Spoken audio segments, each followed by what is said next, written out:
Hi, everyone. It's Amanda. Before we get into the show, I just wanted to share a little housekeeping. For the rest of August, we are going to only have one episode a week. Sam and I are traveling a bit, and we're trying to figure out the right pacing for the podcast. So if you saw, I posted stories just trying to get some feedback from you all, whether you would prefer one longer episode or whether you like the shorter FAQ follow-up episodes. Right now, Sam and I are thinking come September, our plan is we'll do about half and half. So some weeks you'll have 2 episodes, some weeks you'll have 1, depending on the topic, if we have a guest, and what's going on that week. So that's our thought. We would love to hear from you. You can always reach out to us on Instagram or email us at podcast@therapyforwomencenter.com. We're just trying to work really hard behind the scenes to get some advertisers from the show so that we can make sure that this is sustainable for us, because Sam and I want to do this for as long as we possibly can. We truly love doing the podcast so much, and we love connecting with all of you. In the meantime, if you want to support us, you can share the podcast with a friend. You can subscribe to our Substack. We have bonus episodes once a month there. Sam does pep talks every week. And we also do full breakdowns of the episodes, often with visual guides and additional works cited and things like that. So thank you so much. And we're going to get into the episode.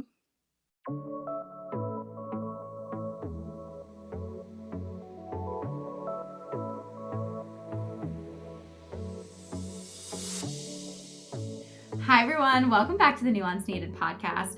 Oh, Sam, I was like, should we introduce ourselves by our first and last names? It seems like other podcasters do that.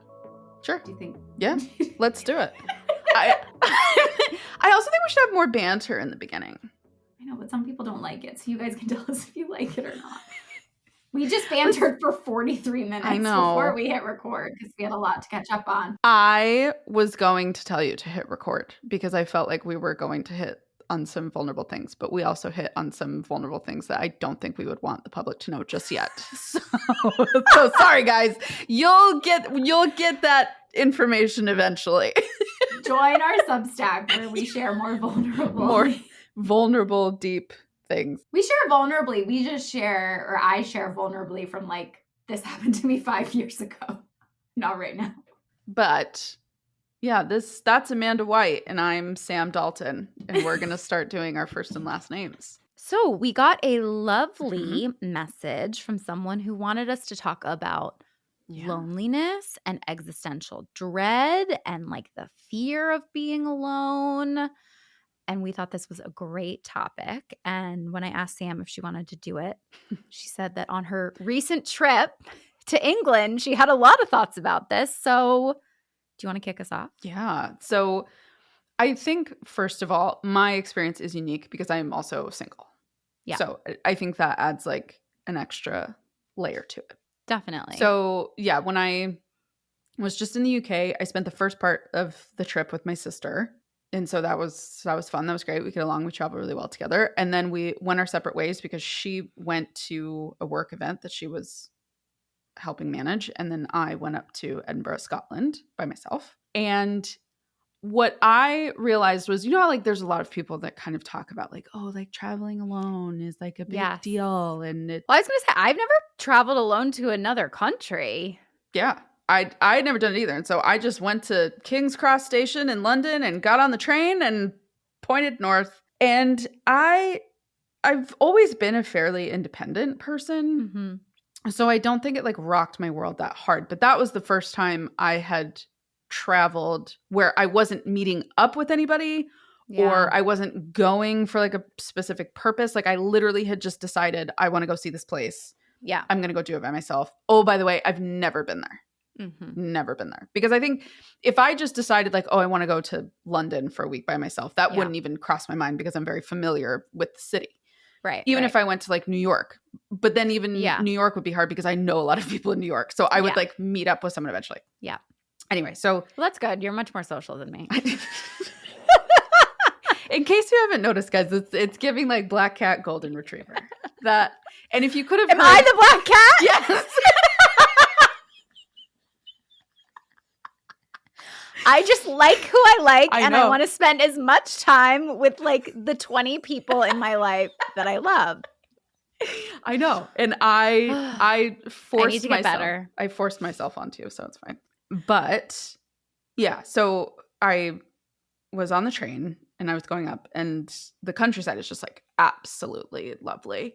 Yeah. And there's the last half of the train ride between London and Edinburgh, you go right against like the North Sea. Mm-hmm. And you see all these like little lovely like ancient towns. And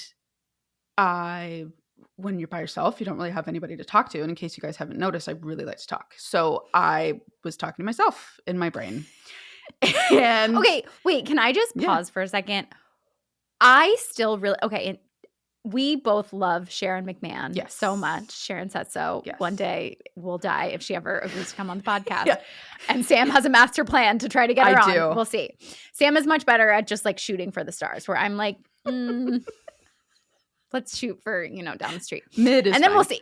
But anyway, she said recently, because we're part of her book club, she said recently that she doesn't have an internal monologue. And I know some people say they don't have an internal monologue, but I've never actually known anyone No. who has said that to me. No. I mean, I don't like ask clients that because that's a weird thing to ask. But until she said that, I kind of was like, I don't know if, I hope this is not offending to anyone.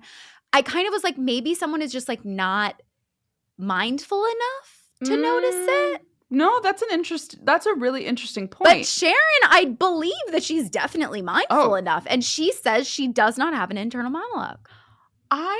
Okay, to keep in with the loneliness Sorry. track with the no. This is like a really good point. Okay.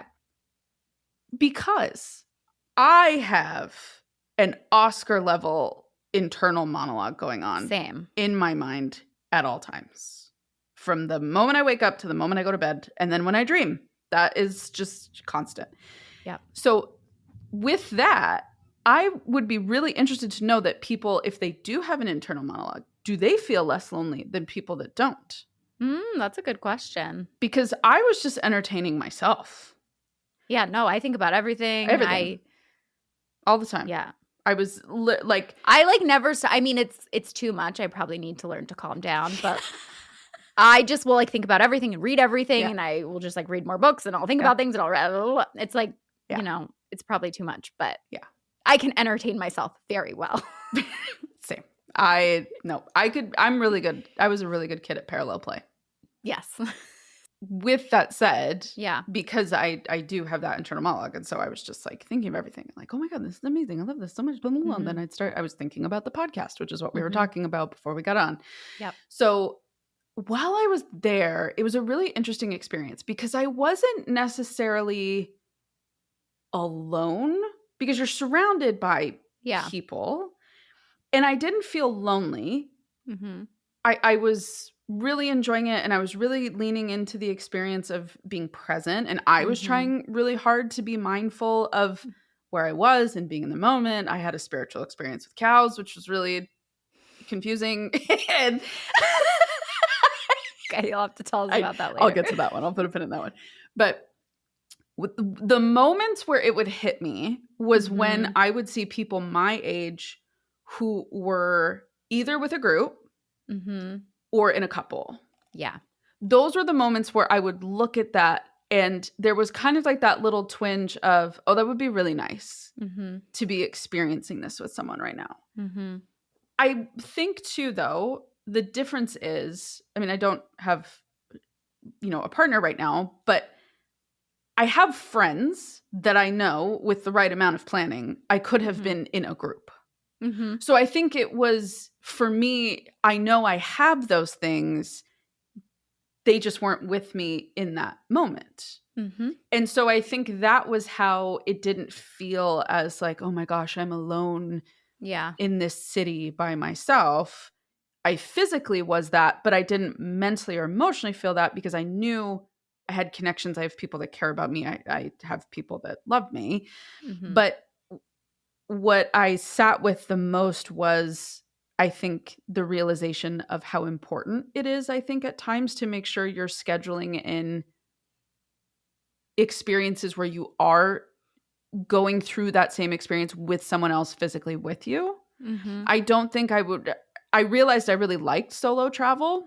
Mm-hmm. I liked the flow of I could decide when I wanted to go back to the hotel. I didn't Mm-hmm. have to ask anybody, like, do you want to do this restaurant? Does this cafe seem good? Yep. Do you want to do this? I just did what I Yeah. wanted to do. And it was incredibly freeing and the most stress free I'd been in a really long time. Yeah. And I also was like, I don't want to get completely used to this. Hmm. I think that was the other thing that was in the back of my mind of I don't want to then be bothered Yeah. when like my loved ones show up to these experiences with me. Yeah. I don't want to get so used to doing things alone or being alone that having someone with me is like, Yeah. you need a different hotel room Yeah. because I can't live this way.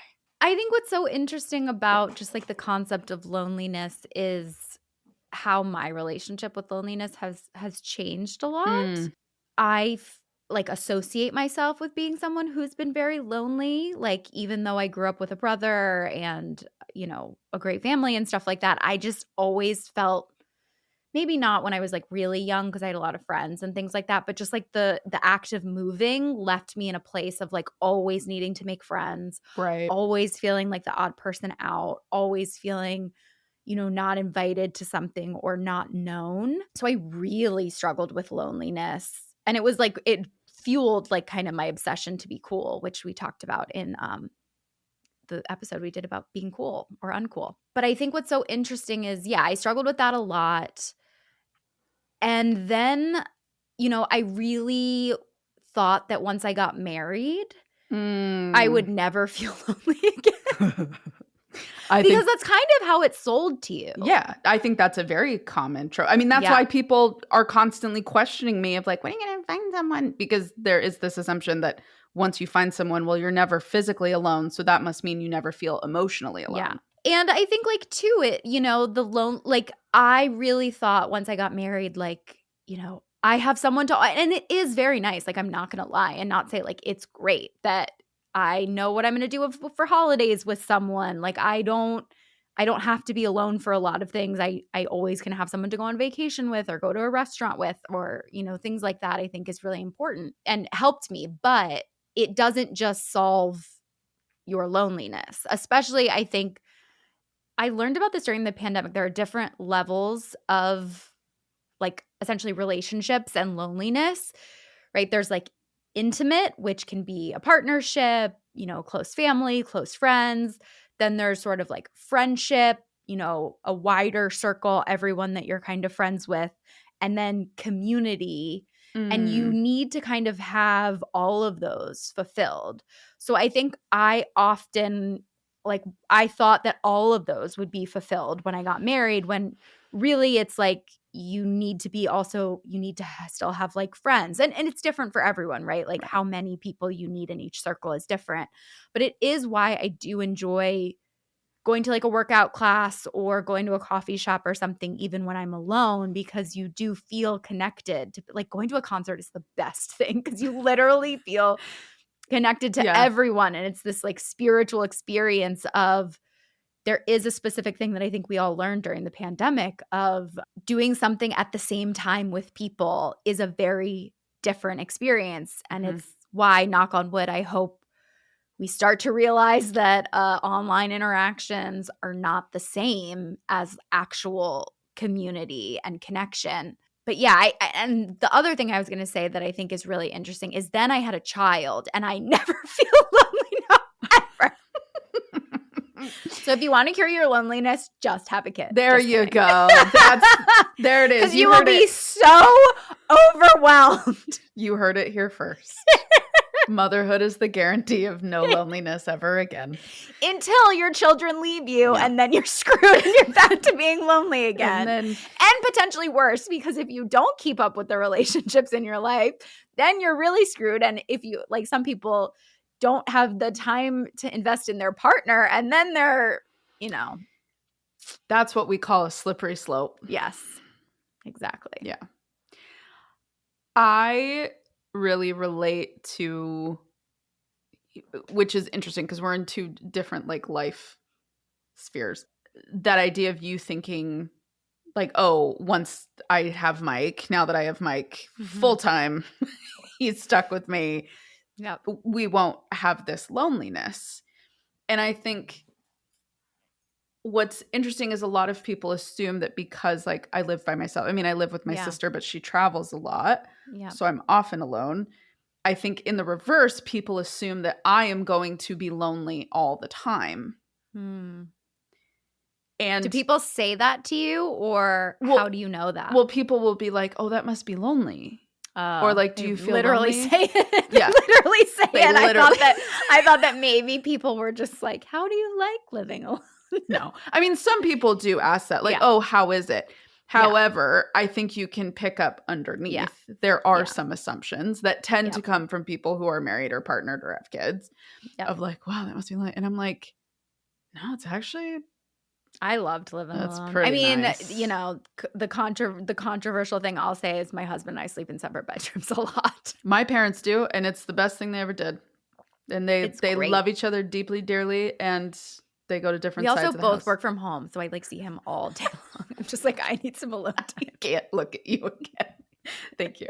I think if we're talking about this from this like existential lens, yes, what I think we're stumbling on here is it's completely individualized what your relationship is to A, the feeling of loneliness, B, the types of relationships you do or don't have in your life, and C, personality. Yeah. I think I know I have a couple friends that would not do well if they were alone all the time.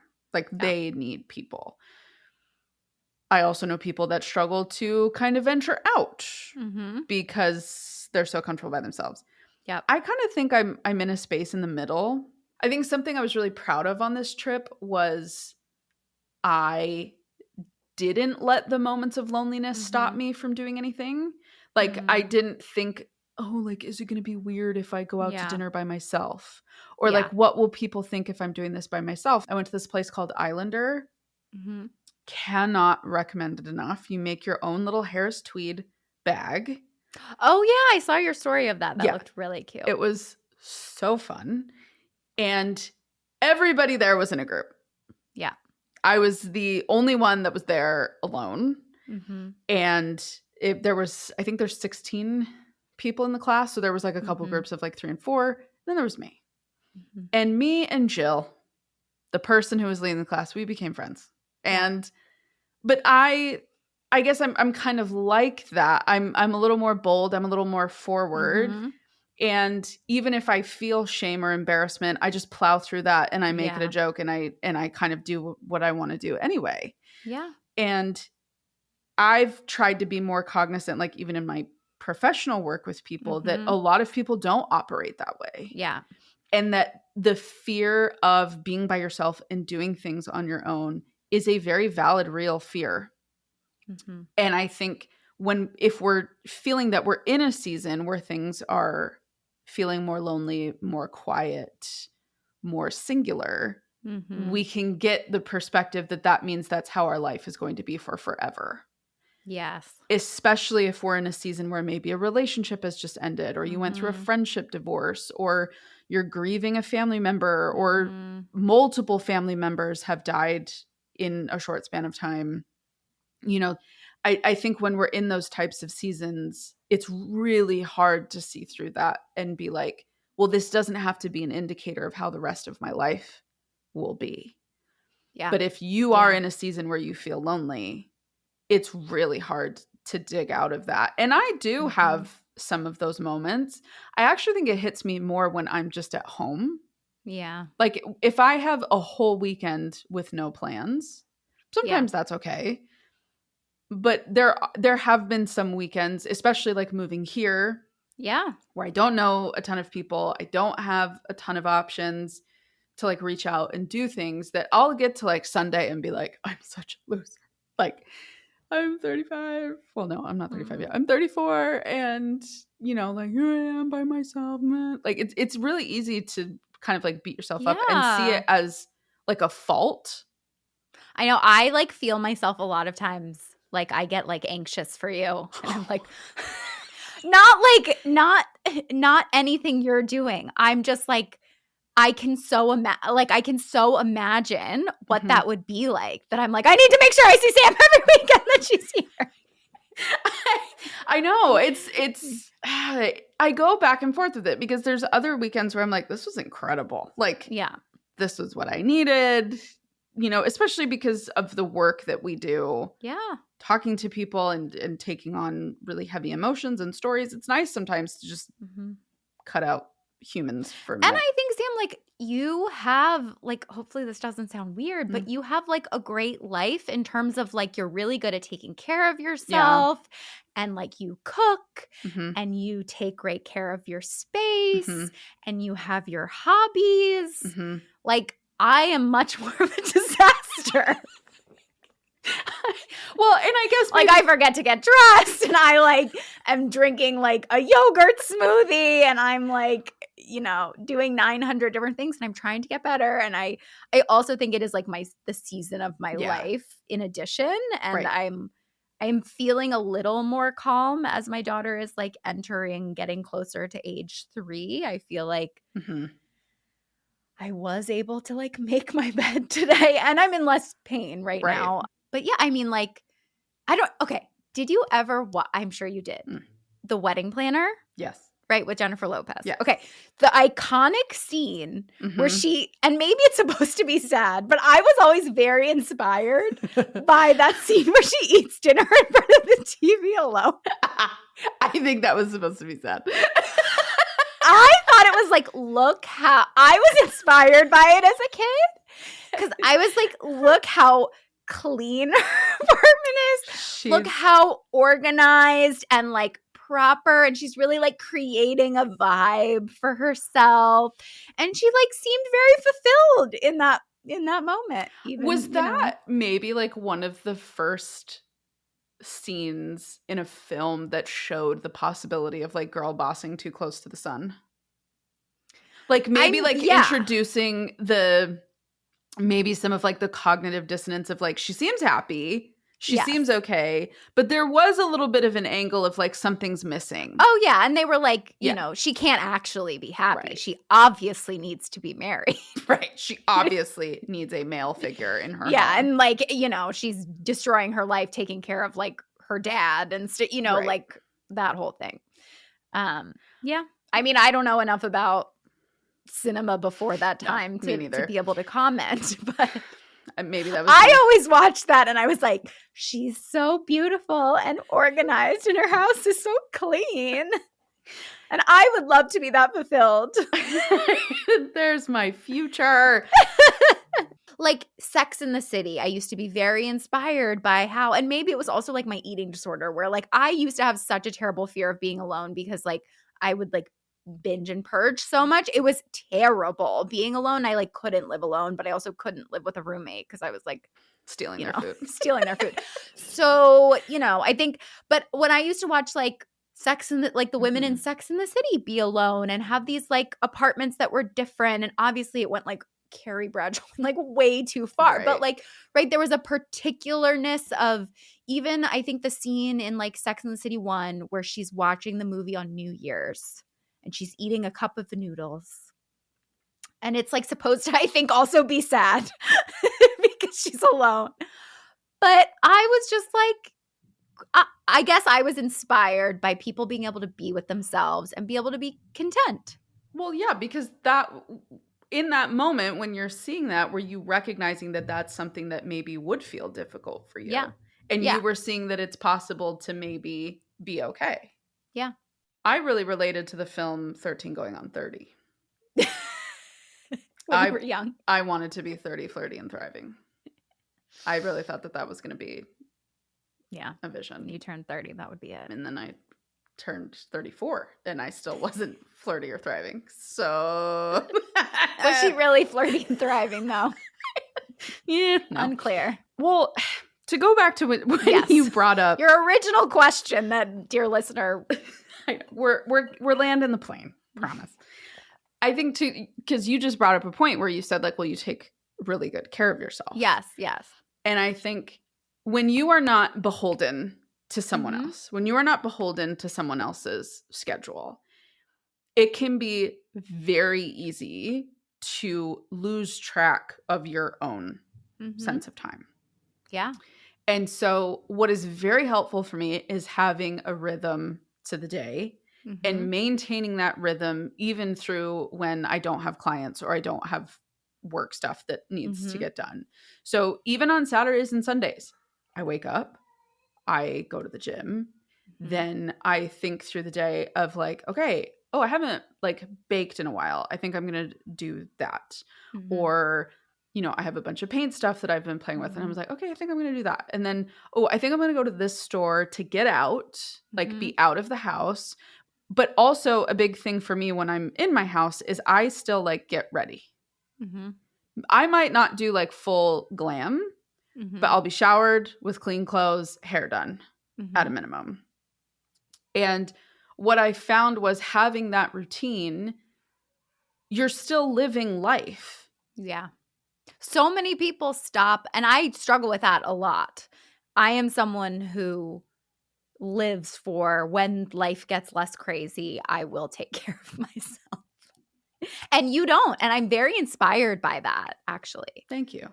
I think having that routine, especially because I moved, Yeah. and of course, thank God I knew you. And, Cece was very kind in including me in groups and you've introduced me to people. And so I was very lucky in that I had that. But you don't make like deep connections like No. right away. And so for me, dealing with kind of loneliness and the existential questions that came up for me about my life of like, okay, I've moved in my early 30s, kind of Mhm. starting over. I moved to a place with weather that I always said would make me have thoughts that could maybe give me a sticky socks vacation. And, whenever you're settling somewhere new, you're always Mhm. going to have kind of these larger existential Yeah. questions of like, why did I do this? What am I doing now? I'm Mhm. feeling very lonely. I left a lot of friends behind Yeah. and even some friendships that I thought were going to go the distance haven't panned out Yeah. and kind of coming to terms with that.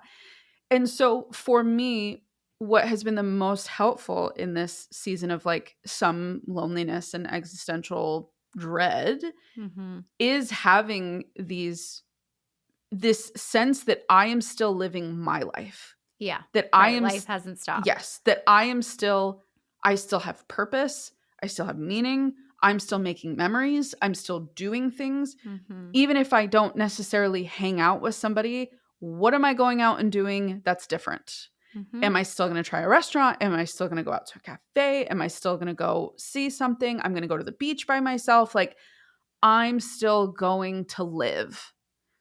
And I think when I have that baked in, Mhm. I really don't feel like these overwhelming waves Mhm. of loneliness. I still have the existential questions because I've had existential questions since I was 4.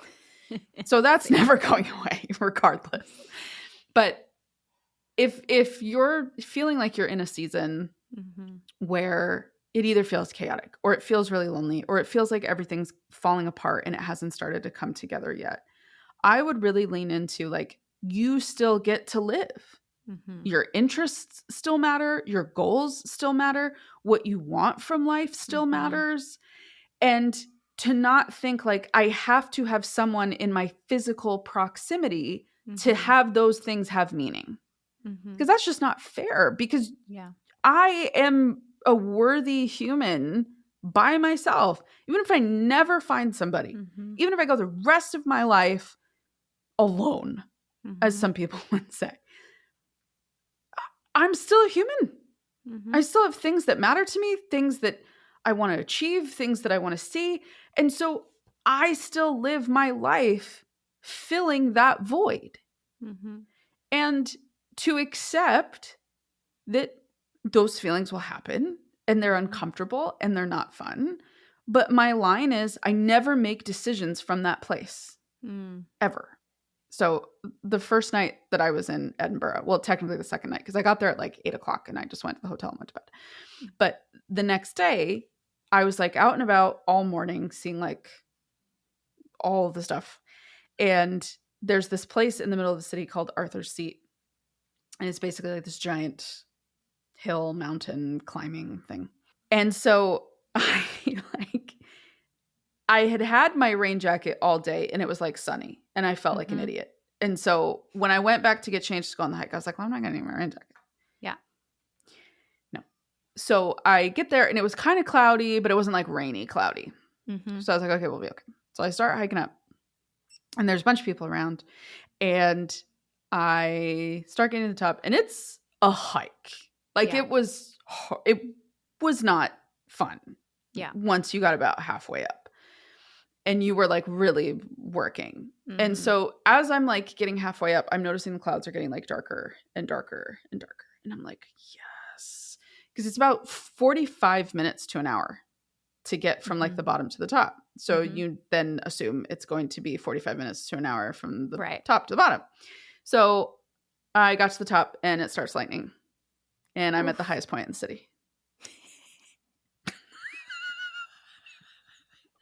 And I was like, am I going to die? Were other people there? Oh, yeah. So I was like, I guess we're all just going to like hold hands and collectively die. So I like immediately start like rushing down and it just like pours. Like, oh my gosh. The raindrops were probably like the size of quarters. All I have on is like a little cotton like zip up with like my basic like workout leggings on and like a tank top. And everybody else is with their friends like laughing hysterically. And I'm like by myself, like trudging through. People are like helping their friends down like the mountain. And I'm like, well, if I die, I guess I can say I died in Scotland. So I'll be a ghost in Scotland and I'll haunt Arthur's Seat for the rest of my forever. Anyway, so I eventually like get to the bottom. It was an absolute disaster. I was like full. Just covered in mud. Oh, just like destroyed. I was like absolutely destroyed. My clothes could not, the like on my jacket sleeve, the water was like running like out of the sleeve. So I get down, I call an Uber. The guy was like, are you okay? And I was like, it started raining when I was at the top of Arthur's Seat. So I got back to the hotel and it was just this like incredibly lonely like experience of like, because it was actually really fucking funny. But then I was furious that like I was going through this by myself and I felt like an idiot because I didn't at least have my rain jacket. Yeah. And so this whole thing. And so I was in bed having this existential crisis of like, I'm only going to be 34 and in Edinburgh once. Like I need to go out and like live my life. And I had to have like this whole like recentering conversation. The point that I'm getting to with that is I had gone through this like really overwhelming day of like being in this place that you've never been before and wanting to make sure you see everything. And then having like that sense of loneliness creeping up after this traumatic event of almost dying on a mountain in Scotland. And, you know, then the existential pressure that I have of like, I need to be like living my full life. Like, am I wasting my life because I'm not with people all the time? Like that was a thought that I had. And I like calmed myself down and I centered myself and I literally took like 10 deep breaths. So instead I sat there and I planned out the whole next day. Yeah. And I was like, what do you want to do tomorrow? What would make tomorrow feel like a full day? Which should also now make sense that it coincides with the fact that I saw the cows the next day and I had a spiritual experience with the cows. And I got emotional because I was by myself with the cows. And it felt like they were looking into my soul. And it felt like they felt bad for me. And I was like, don't look at me like that. I know you have a friend. But no, and I ended up having the next 2 days, 2.5 days were incredible. And if you are feeling that loneliness, what could you do that would make you feel whole? Notice I'm not talking about saying like, what's going to fix it? No. What are things that you could do in your life right now that would make you feel happy, that would make you feel a little bit brighter, that would maybe make you laugh, that would feel fun? And maybe that involves people. Maybe something you need to do is like reaching out to the people in your life and saying, hey, let's do FaceTime check-in. Can we get together? Let's plan a trip. Like, maybe it is that. Maybe it is reaching out for the social. But are you lonely because you just feel like you're not taking advantage of your own life? All of that said, I think you can't be focused on fixing the feeling. You have to be focused on, what is that feeling telling me about where I'm at right now? And what can I do in response to where I'm at? Okay, so if you're listening to this episode and feeling like, oh my gosh, I could actually really use a therapist, we've got you. My practice, Therapy for Women Center, has therapists licensed in 43 states across the country. All the therapists are hired by me, trained by me, handpicked by me, and we really back and support our therapists. We vouch for them, unlike some of these big online therapy platforms. Also, if you're local to the Philadelphia area, we have 3 office locations there. So I would love for you to go to our website, therapyforwomencenter.com, and check it out. I love that, Sam. I'm going to steal that for my own life, Please. I think, in terms of like, am I taking advantage of my life right now? Because I think I can speak for a lot of people. It is a very common thing, right? Of living for the next thing, living for the next phase of parenting, job, month, the summer to be over, the summer to start, right? All of those things. And I think it is really hard to break out of that. And I think that there aren't a lot of good solutions I've heard of like what to do besides just like, be present, be mindful, live every day like it's your last. So that statement about like, am I taking advantage of my life is really powerful. Because it feels powerful. Because it feels like there's something I can do. Yeah. And I think like, you and I are both therapists, so we're always like, be mindful and be present. But a lot of times those feel too abstract. Yeah. Trying to focus on those things almost sends you into an existential crisis because you're like, I don't even know how to be mindful. Yeah. Like, yes. and then it feels like you're just going off of this cliff of like anxious doom spiral. Have you seen that trend going around on Instagram of like, I am an 80-year-old and I woke up for a day in my like 30 or 30 whatever year old body. That's gonna and make like me emotional. What I would do.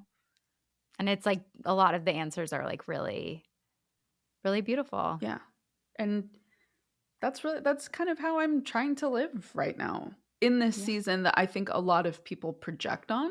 And I think there's something really empowering about, when I got sober, I was very like, I'm not going to let not drinking hold me back from doing things I want to do. I'm going to go to a concert by myself, even if I don't have someone to go to. Yep. I'm going to, go to, I went to like Kate Kennedy's show by myself in DC, things like that. I do think there's something really empowering that people don't fully tap into sometimes about if there is something in your life that you're like, I can't do this because I don't have someone to do it with.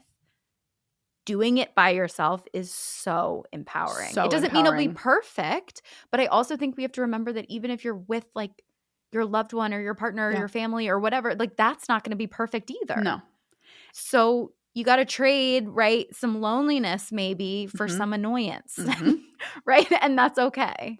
And also in that same vein, there are times where having other people there might ruin the experience.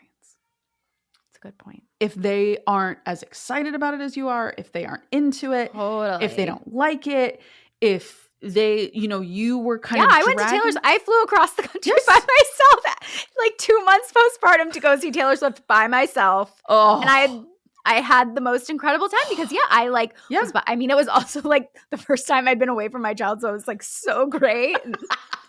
you were I going stood through in your the own merch thing. line for as long as I wanted, and I like sat down for the openers, and I could decide when I wanted to go pee, and I was very intense watching the show, and I like didn't want to get up at all, and I would have been very annoyed at people like coordinating when they were gonna go to the bathroom when I was like, I'm gonna soak up every moment of it, I'm not gonna blink. When I got sober, I would go to movies so much. I would watch multiple movies in a row sometimes because I would know that those hours were safe. And I knew that if I watched 2 movies, I would have like 4 to 5 hours that I could guarantee were sober. That is so powerful. That was a fully safe zone for you, which when you are getting sober, like it feels like those don't exist. Yeah. And it's dark and it's cool and you can completely zone out and focus on the show. Wow, I've never thought that that could be a space for that, but that is that's so true. I mean, now they freaking serve alcohol I know. everywhere, so I don't know. But back then. But yeah, I think like that's what I want to leave people with.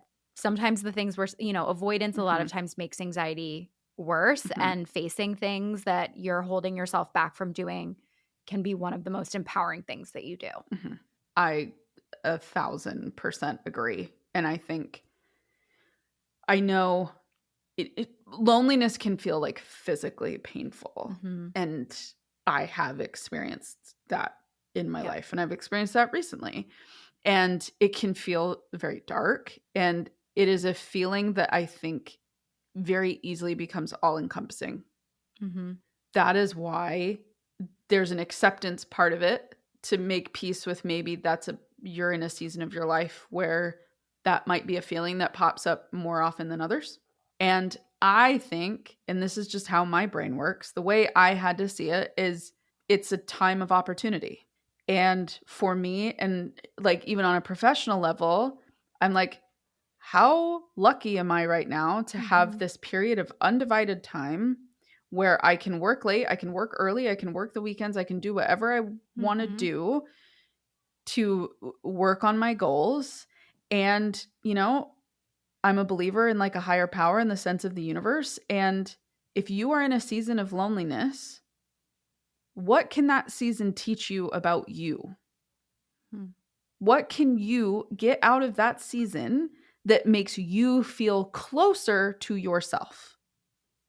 Yeah. And I think the very hard truth is even your partnership is rented, right? Yeah. Like you can end a partnership, partnerships end, like families can fall apart, people die, like not to be super morbid, but true. like that is what happens. And that is, I think, what we're talking about is like also investing in the relationship with yourself. And I know something as I've had to wrestle this year with like my mom potentially dying soon is, instead of going from like everything will be horrible and I will never be able to survive without her, my parents, it's like trying to shift from controlling and making sure no matter what, like I'm going to find a way to try to make sure she's okay. And I think that's what a lot of us do, is we try to externally control the circumstances, right? Find a partner, make someone be okay, make our kids be okay, whatever, to being like, I have faith and confidence in myself that I don't know what's going to happen, but I will figure it out. Wow.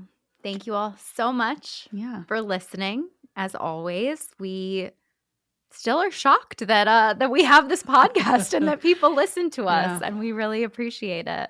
And it would be huge to us if you related to this episode, if there's another episode that you really liked, if you could please like share this to your socials and let people know that this is a helpful, meaningful podcast to you. The way we can get the word out is not only just from us, but even more importantly from you. All right. We'll see you next week. Okay, bye. Bye.